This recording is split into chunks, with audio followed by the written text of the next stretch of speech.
morning.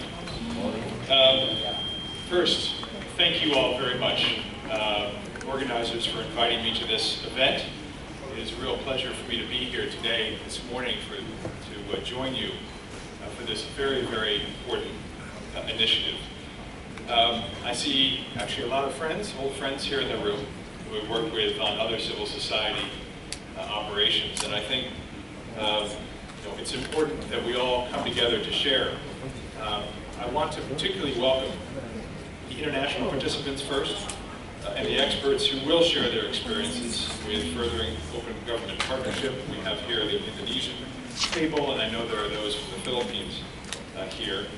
I would also like to thank Paul Mawson, who I just met here, the Director for Civil Society Engagement, and Rodman Silawanti, the Deputy Director of Indonesia's National Development Planning Agency, for supporting and participating in this important event. I'd also like to acknowledge the sponsors. One of the main sponsors is us, USAID, and Chris Milligan here. But also you'll see up here the other sponsors. The Ford Foundation up here, I don't think, is the Embassy of the UK, the Open Society Foundation, and the Asian Development Bank, whose support made this event possible. I'd also like to acknowledge the work of some government people who are not here. The Deputy Minister for Finance and the Chairman of the OGP Working Committee, Dr. Mong Thang, for his efforts to further the OGP process. And of course, finally, I'd like to recognize the hard work and dedication of the Civil Society Working Group to bring us together today.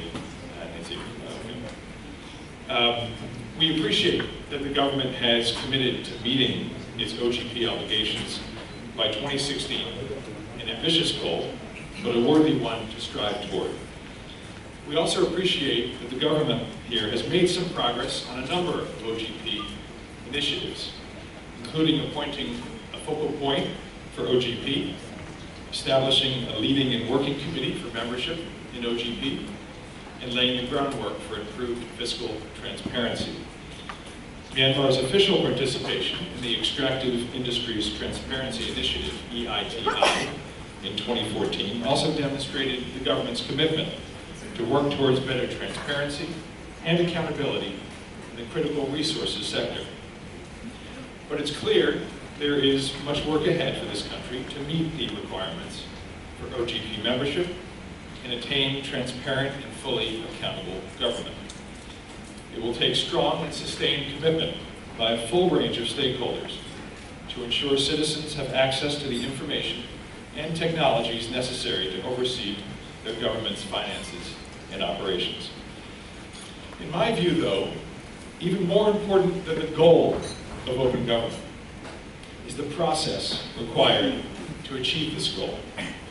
Note that this program is not called Open Government Initiative or Open Government Processes, but Open Government Partnership. Because for open government to succeed and thrive, indeed for democracy to succeed and thrive, partnership is essential. At the international level, as I mentioned, OGP helps ensure nations work in partnership to share experiences and lessons learned. It's Indonesia, Philippines, or others. But at the national level, OGP helps ensure government and civil society can work in partnership to develop and implement their OGP National Action Plan.